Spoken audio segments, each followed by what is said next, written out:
Chapter 10 of Alice's Adventures in Wonderland by Lewis Carroll. The Lobster Quadrille. The Mock Turtle sighed deeply, and drew the back of one flapper across his eyes. He looked at Alice and tried to speak, but for a minute or two sobs choked his voice. "Same as if he had a bone in his throat," said the Gryphon, and it set to work shaking him and punching him in the back. At last the Mock Turtle recovered his voice, and, with tears running down his cheeks, he went on again. "You may not have lived much under the sea." "I haven't," said Alice. "And perhaps you were never even introduced to a lobster." Alice began to say, "I once tasted," but checked herself hastily, and said, "No, never." "So you can have no idea what a delightful thing a lobster quadrille is." "No, indeed," said Alice. "What sort of a dance is it?"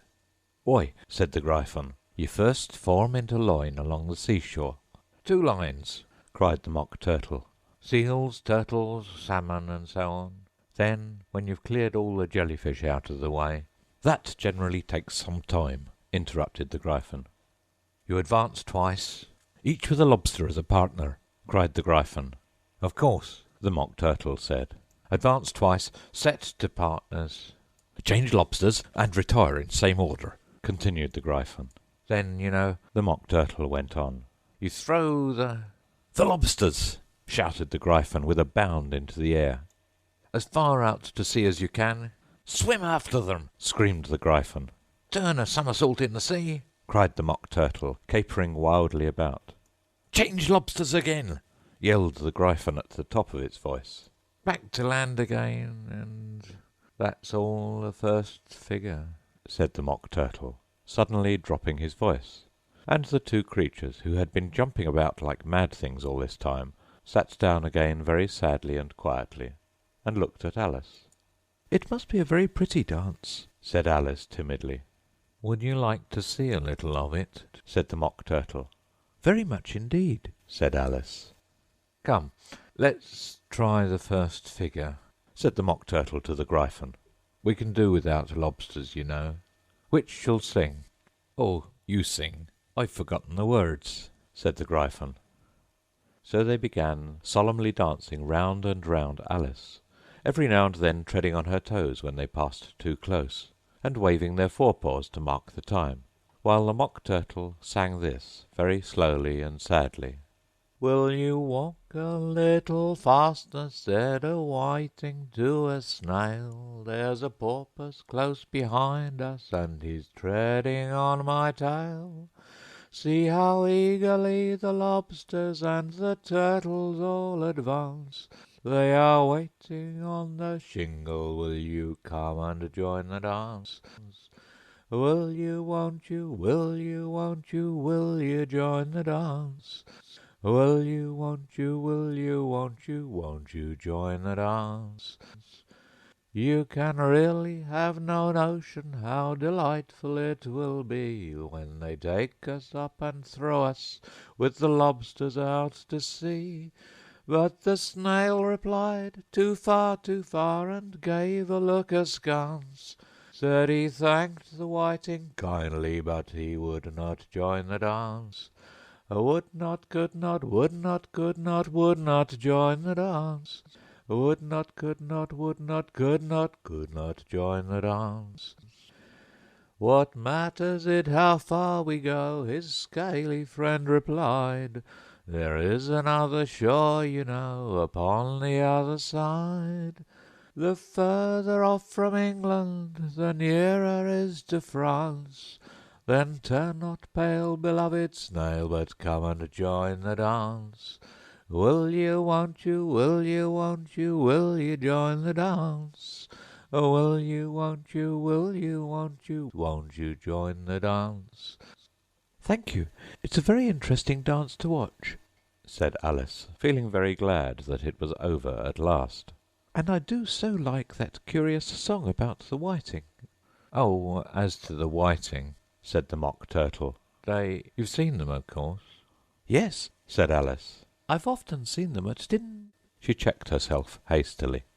"I don't know where Din may be," said the Mock Turtle, "but if you've seen them so often, Of course, you know what they're like. I believe so, Alice replied thoughtfully. They have their tails in their mouths, and they're all over crumbs. You're wrong about the crumbs, said the Mock Turtle. Crumbs would all wash off in the sea. But they have their tails in their mouths, and the reason is— Here the Mock Turtle yawned and shut his eyes. Tell her about the reason and all that, he said to the Gryphon. The reason is, said the Gryphon, that they would go with the lobsters to the dance, so they got thrown out to sea, so they had to fall a long way. So they got their tails fast in their mouths, so they couldn't get them out again. That's all. Thank you, said Alice. It's very interesting. I never knew so much about a whiting before. I can tell you more than that if you like, said the Gryphon. Do you know why it's called a whiting? I never thought about it, said Alice. Why? It does the boots and shoes, the Gryphon replied very solemnly. Alice was thoroughly puzzled. Does the boots and shoes? She repeated in a wondering tone. Why, what are your shoes done with? Said the Gryphon. I mean, what makes them so shiny? Alice looked down at them and considered a little before she gave her answer. They're done with blacking, I believe. Boots and shoes under the sea, the Gryphon went on in a deep voice, are done with a whiting. Now you know. And what are they made of? Alice asked in a tone of great curiosity. Soles and eels, of course, the Gryphon replied rather impatiently. Any shrimp could have told you that. If I'd been the whiting, said Alice, whose thoughts were still running on the song, I'd have said to the porpoise, "Keep back, please, we don't want you with us."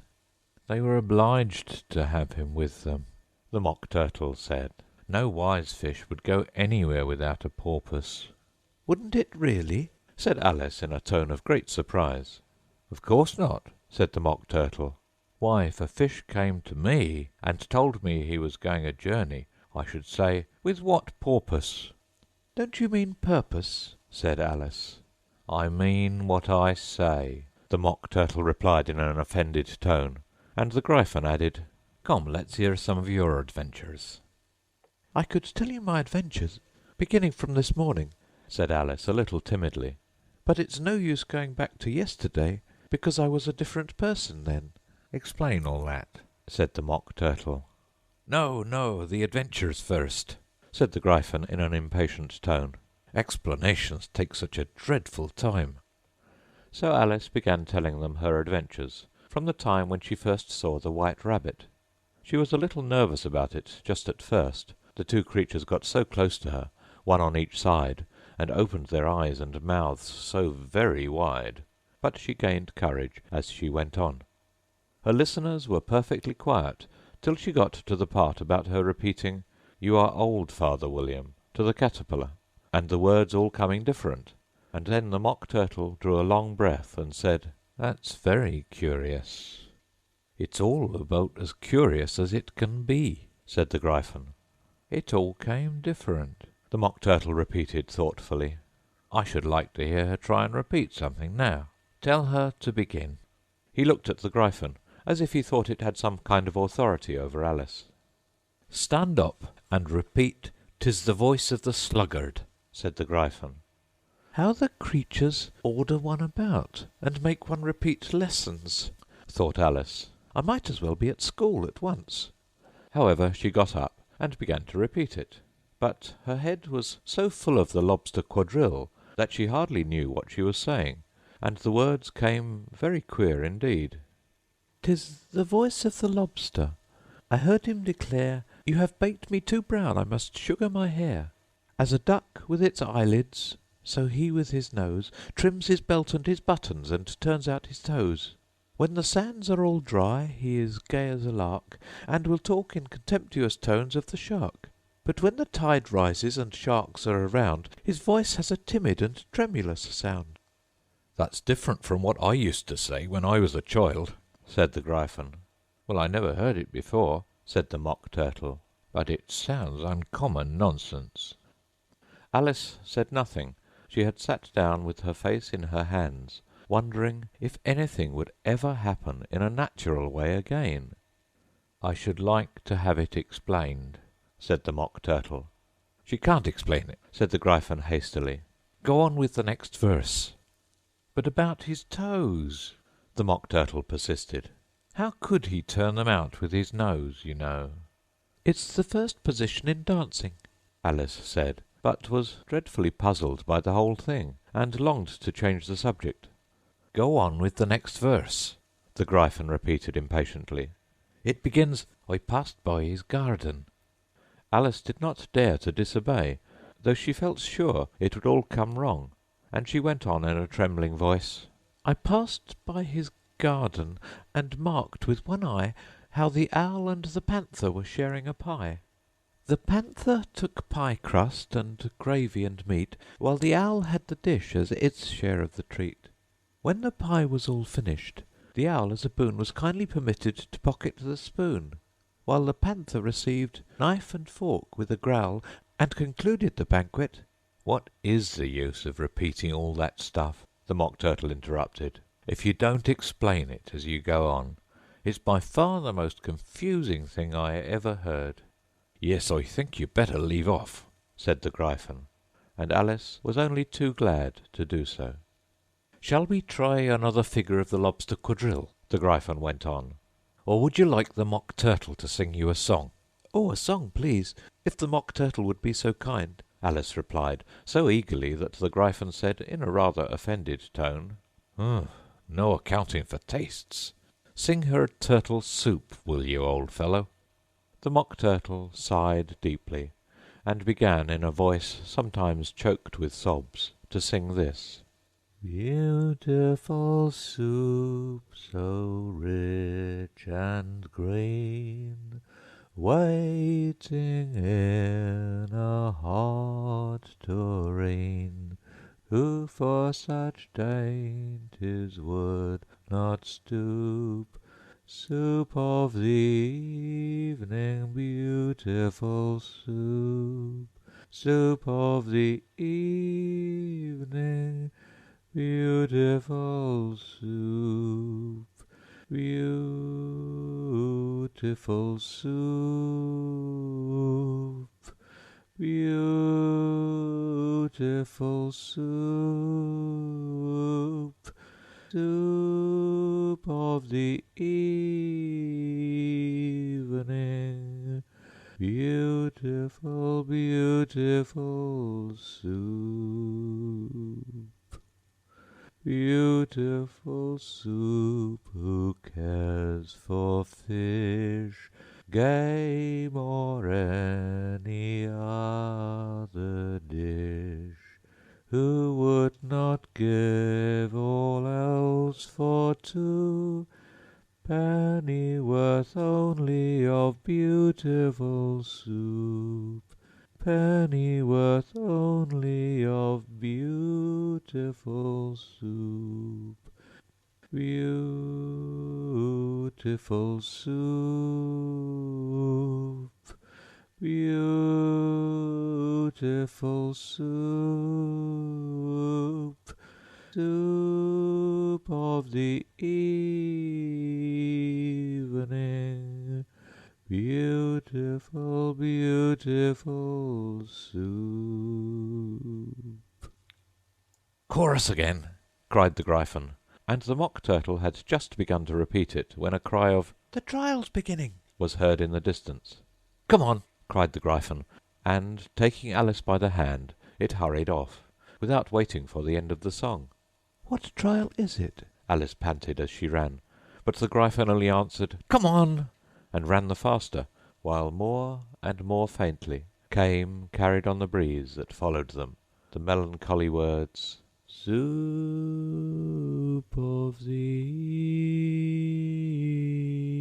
evening, beautiful, beautiful soup." The end of Chapter 10 of Alice's Adventures in Wonderland by Lewis Carroll. Chapter 11. Who Stole the Tarts? The King and Queen of Hearts were seated on their throne when they arrived, with a great crowd assembled about them, all sorts of little birds and beasts, as well as the whole pack of cards. The knave was standing before them in chains, with a soldier on each side to guard him, and near the king was the white rabbit, with a trumpet in one hand and a scroll of parchment in the other. In the very middle of the court was a table, with a large dish of tarts upon it. They looked so good that it made Alice quite hungry to look at them. I wish they'd get the trial done, she thought, and hand round the refreshments. But there seemed to be no chance of this, so she began looking at everything about her to pass away the time. Alice had never been in a court of justice before, but she had read about them in books, and she was quite pleased to find that she knew the name of nearly everything there. That's the judge, she said to herself, because of his great wig. The judge, by the way, was the king, and as he wore his crown over the wig, look at the frontispiece if you want to see how he did it, he did not look at all comfortable, and it was certainly not becoming. And that's the jury box, thought Alice. And those 12 creatures. She was obliged to say creatures, you see, because some of them were animals and some were birds. I suppose they are the jurors. She said this last word 2 or 3 times over to herself, being rather proud of it, for she thought, and rightly too, that very few little girls of her age knew the meaning of it at all. However, jurymen would have done just as well. The 12 jurors were all writing very busily on slates. What are they doing? Alice whispered to the Gryphon. They can't have anything to put down yet, before the trial's begun. They're putting down their names, the Gryphon whispered in reply, for fear they should forget them before the end of the trial. Stupid things, Alice began in a loud, indignant voice, but she stopped hastily, for the White Rabbit cried out, "Silence in the court!" and the king put on his spectacles and looked anxiously round to make out who was talking. Alice could see, as well as if she were looking over their shoulders, that all the jurors were writing down "stupid things" on their slates, and she could even make out that one of them didn't know how to spell stupid, and that he had to ask his neighbour to tell him. A nice muddle their slates'll be in before the trial's over, thought Alice. One of the jurors had a pencil that squeaked.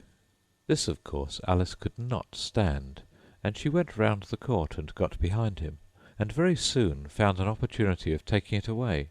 She did it so quickly that the poor little juror, it was Bill the lizard, could not make out at all what had become of it. So, after hunting all about for it, he was obliged to write with one finger for the rest of the day, and this was of very little use, as it left no mark on the slate. "Herald, read the accusation," said the king. On this the White Rabbit blew 3 blasts on the trumpet, and then unrolled the parchment scroll and read as follows. "The Queen of Hearts, she made some tarts, all on a summer day. The Knave of Hearts, he stole those tarts, and took them quite away." "Consider your verdict," the king said to the jury.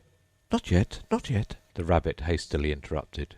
"There's a great deal to come before that." "Call the first witness," said the king, and the White Rabbit blew 3 blasts on the trumpet and called out, "First witness!" The first witness was the Hatter. He came in with a teacup in one hand and a piece of bread and butter in the other. "I beg pardon, your majesty," he began, "for bringing these in, but I hadn't quite finished my tea when I was sent for." "You ought to have finished," said the king. "When did you begin?" The Hatter looked at the March Hare, who had followed him into the court, arm in arm with the Dormouse. 14th of March, I think it was," he said. 15th, said the March Hare. 16th, added the Dormouse. "Write that down," the king said to the jury, and the jury eagerly wrote down all 3 dates on their slates, and then added them up and reduced the answer to shillings and pence. "Take off your hat," the king said to the Hatter. "It isn't mine," said the Hatter. "Stolen!" the king exclaimed, turning to the jury, who instantly made a memorandum of the fact. "I keep them to sell," the Hatter added as an explanation. "I've none of my own. I'm a hatter." Here the queen put on her spectacles and began staring at the Hatter, who turned pale and fidgeted. "Give your evidence," said the king. "and don't be nervous, or I'll have you executed on the spot." This did not seem to encourage the witness at all. He kept shifting from one foot to the other, looking uneasily at the Queen, and in his confusion he bit a large piece out of his teacup instead of the bread and butter. Just at this moment Alice felt a very curious sensation, which puzzled her a good deal, until she made out what it was. She was beginning to grow larger again, and she thought at first she would get up and leave the court, but on second thoughts she decided to remain where she was, as long as there was room for her. "I wish you wouldn't squeeze so," said the Dormouse, who was sitting next to her. "I can hardly breathe." "I can't help it," said Alice very meekly. "I'm growing." "You've no right to grow here," said the Dormouse. Don't talk nonsense, said Alice more boldly. you know you're growing too. "Yes, but I grow at a reasonable pace," said the Dormouse. "not in that ridiculous fashion." And he got up very sulkily and crossed over to the other side of the court. All this time the Queen had never left off staring at the Hatter, and just as the Dormouse crossed the court, she said to one of the officers of the court, "Bring me the list of the singers in the last concert." on which the wretched Hatter trembled so that he shook both his shoes off.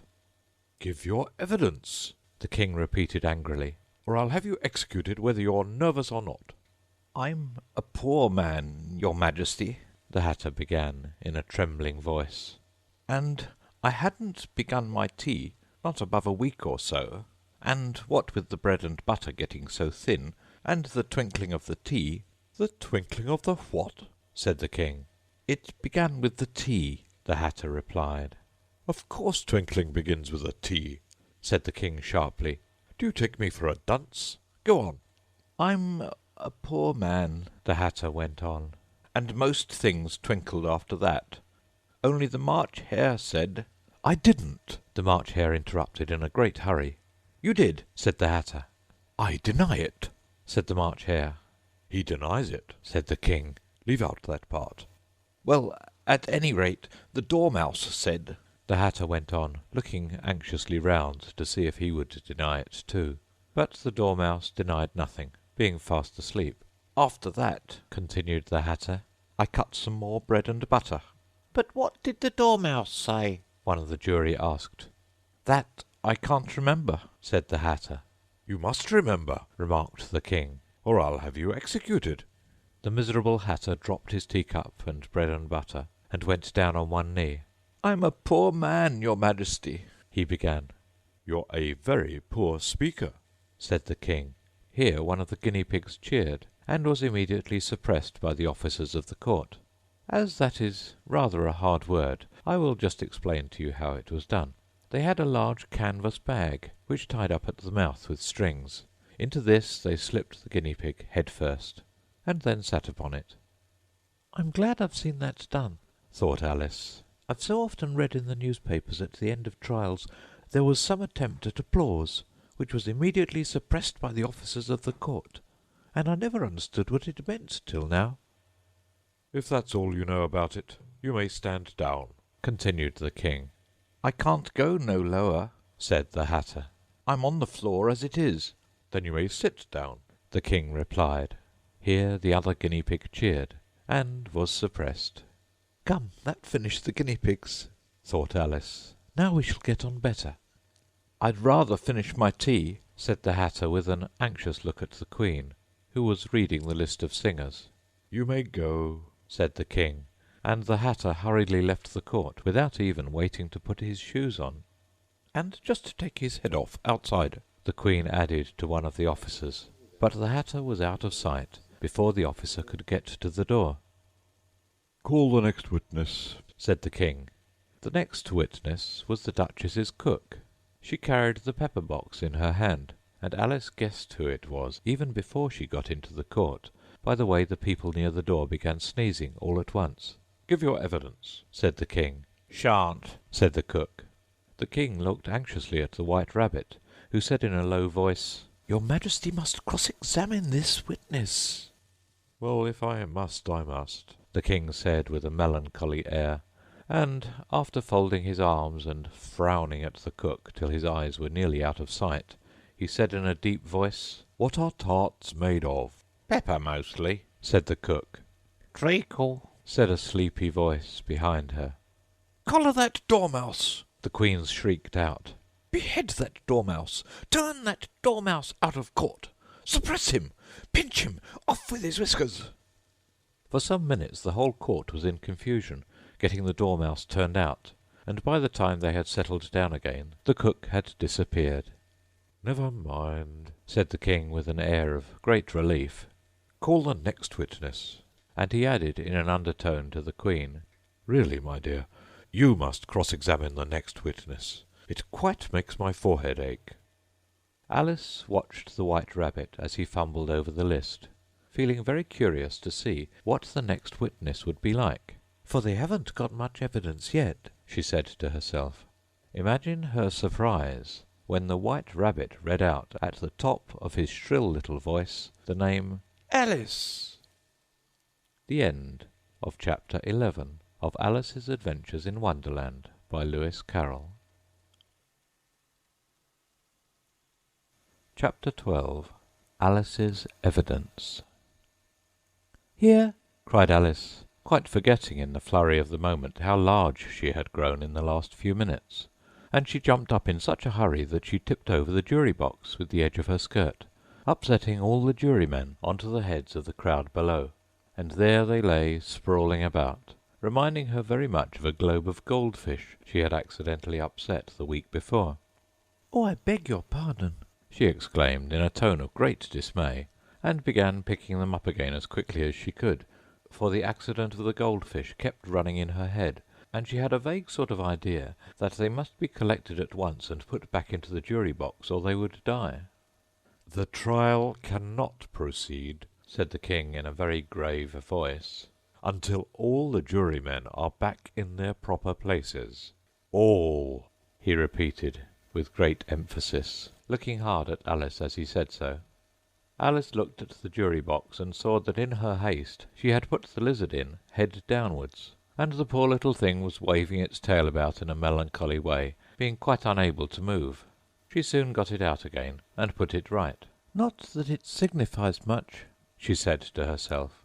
"I should think it would be quite as much use in the trial one way up as the other."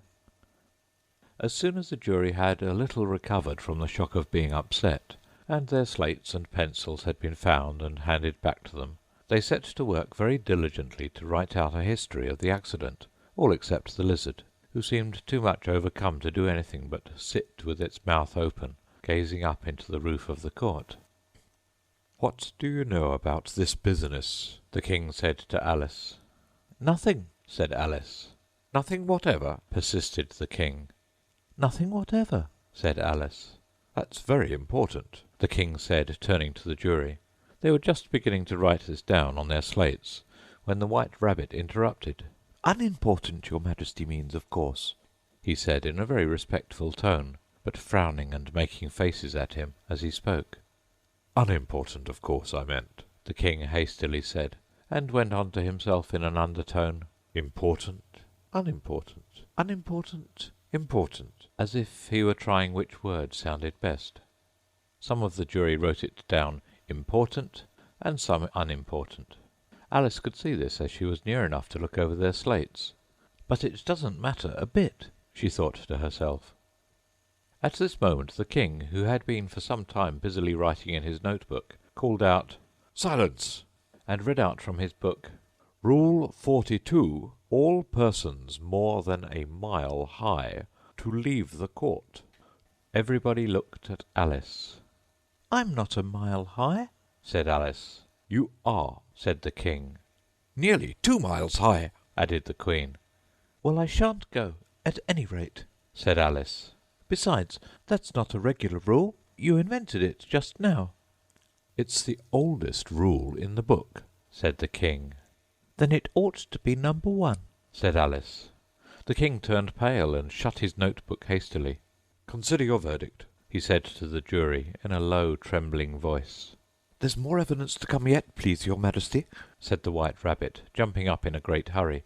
"This paper has just been picked up." "What's in it?" said the Queen. "I haven't opened it yet," said the White Rabbit, "but it seems to be a letter written by the prisoner to somebody." "It must have been that," said the king, "unless it was written to nobody, which isn't usual, you know." "Who was it directed to?" said one of the jurymen. "It isn't directed at all," said the White Rabbit. "In fact, there's nothing written on the outside." He unfolded the paper as he spoke, and added, "It isn't a letter after all. It's a set of verses." "Are they in the prisoner's handwriting?" asked another of the jurymen. "No, they're not," said the White Rabbit. "and that's the queerest thing about it." The jury all looked puzzled. "He must have imitated somebody else's hand," said the king. The jury all brightened up again. "Please, your Majesty," said the knave, "I didn't write it, and I can't prove I did. There's no name signed at the end." "If you didn't sign it," said the king, "that only makes the matter worse. You must have meant some mischief, or else you'd have signed your name like an honest man." There was a general clapping of hands at this. It was the first really clever thing the king had said that day.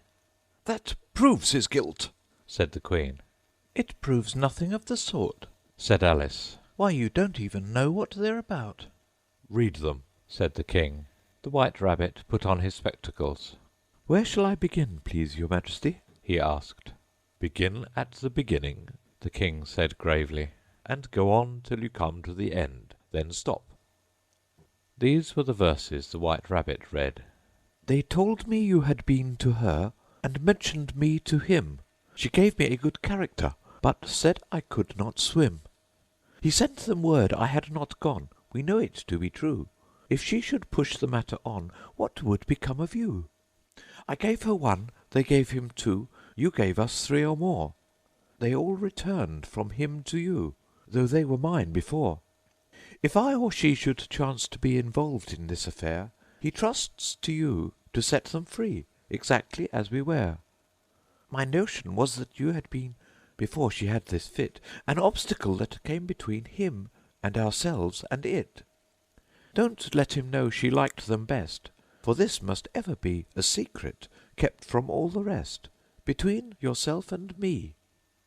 "That's the most important piece of evidence we've heard yet," said the king, rubbing his hands. "So now let the jury—" "If any one of them can explain it," said Alice. She had grown so large in the last few minutes that she wasn't a bit afraid of interrupting him. "I'll give him sixpence. I don't believe there's an atom of meaning in it." The jury all wrote down on their slates, "She doesn't believe there's an atom of meaning in it," but none of them attempted to explain the paper. "If there's no meaning in it," said the king, "that saves a world of trouble, you know, as we needn't try to find any. And yet, I don't know," he went on, spreading out the verses on his knee and looking at them with one eye. "I seem to see some meaning in them after all. Said I could not swim. You can't swim, can you?" he added, turning to the knave. The knave shook his head sadly. "Do I look like it?" he said, which he certainly did not, being made entirely of cardboard. "All right so far," said the king, and he went on muttering over the verses to himself. "We know it to be true. That's the jury, of course. I gave her one, they gave him two. Why, that must be what he did with the tarts, you know." "But it goes on, they all returned from him to you," said Alice. "Why, there they are," said the king triumphantly, pointing to the tarts on the table. "Nothing can be clearer than that." "Then, again, before she had this fit. You never had fits, my dear, I think?" he said to the queen. "Never," said the queen furiously, throwing an inkstand at the lizard as she spoke. The unfortunate little Bill had left off writing on his slate with one finger, as he found it made no mark, but he now hastily began again, using the ink that was trickling down his face as long as it lasted. "Then the words don't fit you," said the king, looking round the court with a smile. There was a dead silence. "It's a pun," the king added in an offended tone, and everybody laughed. "Let the jury consider their verdict," the king said, for about the 20th time that day. "No, no," said the queen. "Sentence first, verdict afterwards." "Stuff and nonsense," said Alice loudly. "The idea of having the sentence first." "Hold your tongue," said the Queen, turning purple. "I won't," said Alice. "Off with her head!" the Queen shouted at the top of her voice. Nobody moved. "Who cares for you?" said Alice. She had grown to her full size by this time. "You're nothing but a pack of cards." At this the whole pack rose up into the air and came flying down upon her. She gave a little scream, half of fright and half of anger, and tried to beat them off, and found herself lying on the bank, with her head in the lap of her sister, who was gently brushing away some dead leaves that had fluttered down from the trees upon her face. "Wake up, Alice, dear," said her sister. "Why, what a long sleep you've had!" "Oh, I've had such a curious dream," said Alice, and she told her sister, as well as she could remember them, all these strange adventures of hers that you have just been reading about. And when she had finished, her sister kissed her and said, "It was a curious dream, dear, certainly. But now run in to your tea. It's getting late." So Alice got up and ran off, thinking while she ran, as well she might, what a wonderful dream it had been. But her sister sat still just as she left her, leaning her head on her hand, watching the setting sun, and thinking of little Alice and all her wonderful adventures, till she too began dreaming after a fashion, and this was her dream. First she dreamed of little Alice herself, and once again the tiny hands were clasped upon her knee, and the bright eager eyes were looking up into hers.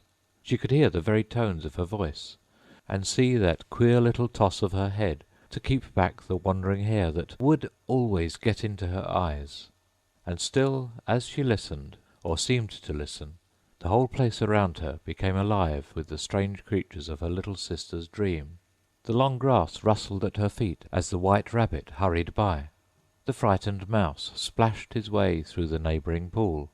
She could hear the rattle of the teacups as the March Hare and his friends shared their never-ending meal, and the shrill voice of the Queen ordering off her unfortunate guests to execution. Once more the pig-baby was sneezing on the Duchess's knee, while plates and dishes crashed around it. Once more the shriek of the gryphon, the squeaking of the lizard's slate pencil, and the choking of the suppressed guinea-pigs filled the air, mixed up with the distant sobs of the miserable mock turtle. So she sat on, with closed eyes, and half believed herself in Wonderland, though she knew she had but to open them again, and all would change to dull reality. The grass would be only rustling in the wind, and the pool rippling to the waving of the reeds. The rattling teacups would change to tinkling sheep bells, and the Queen's shrill cries to the voice of the shepherd boy, and the sneeze of the baby, the shriek of the gryphon, and all the other queer noises would change, she knew, to the confused clamour of the busy farmyard, while the lowing of the cattle in the distance would take the place of the mock turtle's heavy sobs. Lastly, she pictured to herself how this same little sister of hers would in the after-time be herself a grown woman, and how she would keep through all her riper years the simple and loving heart of her childhood, and how she would gather about her other little children and make their eyes bright and eager with many a strange tale, perhaps even with the dream of Wonderland of long ago, and how she would feel with all their simple sorrows, and find a pleasure in all their simple joys, remembering her own child life and the happy summer days. The End of Alice's Adventures in Wonderland by Lewis Carroll.